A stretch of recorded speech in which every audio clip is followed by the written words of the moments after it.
We are in the third chapter of Paul's letter to the Galatians. We're thinking about the law. Paul is big, focusing on the gospel. We are saved by grace through faith, not of ourselves. It's a gift of God, not as a result of our works. And yet, there is a law that is laid out for us. So the question becomes, what is our relationship to the law? So tomorrow, I'm going to read Galatians chapter 3, verses 1 through 14. But today, I just want to give you a couple sort of architectural guidelines to understand. The law is a little confusing, which should not surprise us because, one, it's confusing in English. When I say the law, that can be everything from a bill that has been passed by Congress to regulations to observations about nature, such as the law of gravity. It can refer to the police, like look out, here comes the law. In the Bible, the law refers to the first 5 books of the Old Testament. Sometimes you hear it referred to as the Torah, which means law in Hebrew. And then it can also refer to all kinds of things that God gave to the Jews through Moses. So, 3 categories to keep in mind. The first thing is that the law that was given, book of Exodus for the most part, that was given to the Jews through Moses divides into 3 types. There was civil law. So the civil law refers to the rules and regulations that the Jews were to follow when God was their king. So between, from the time of Moses through the time when Saul gets called as king, the Jews are led through prophets and priests, but there is no king because God was their king.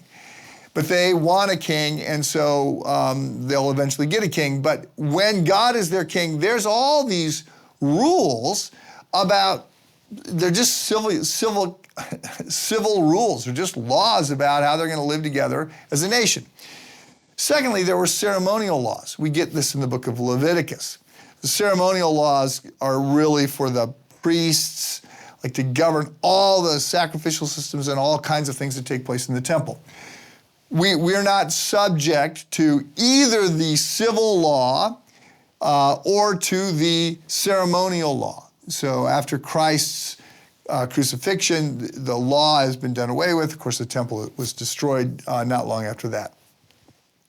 But then there's this third category, the moral law.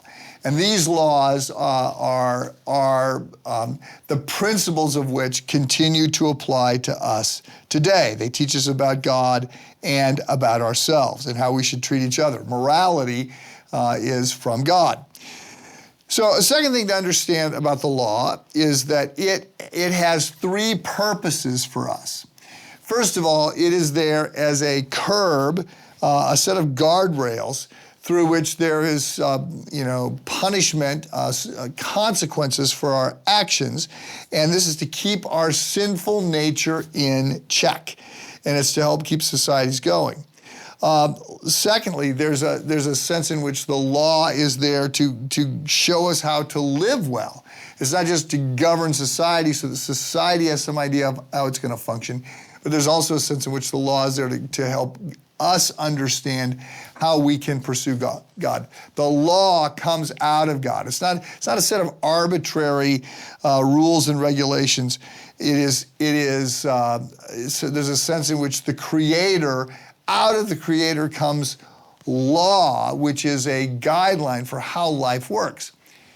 The third purpose for the law is to be a mirror so that we can see ourselves and see that we're broken. So comparison is a very, flawed exercise, but I could compare myself with certain people and feel like I'm doing really well. Now I could compare myself with other people and feel like I'm doing poorly, but the point is we need a clear bar to understand God's standards. Otherwise, we might think we're okay. When we compare ourselves to the law, especially as Jesus has interpreted the law in the Sermon on the Mount and said it's not just, don't murder, but I say don't get angry. It's not just don't commit adultery, but I say don't lust. When we understand the bar, then we go, oh, I'm guilty and I am not going to just need, encouragement and coaching, I'm going to need rescuing. And then the third category is to just note that the law, when we think about the law, it actually ends up getting bounded on both sides. There's a sense in which the Pharisees are going to be legalists, and they're going to fall off in this direction. But there's another sense in which the libertines are going to be, antinomians is the term. They're going to dismiss the law and say, I'm saved by grace.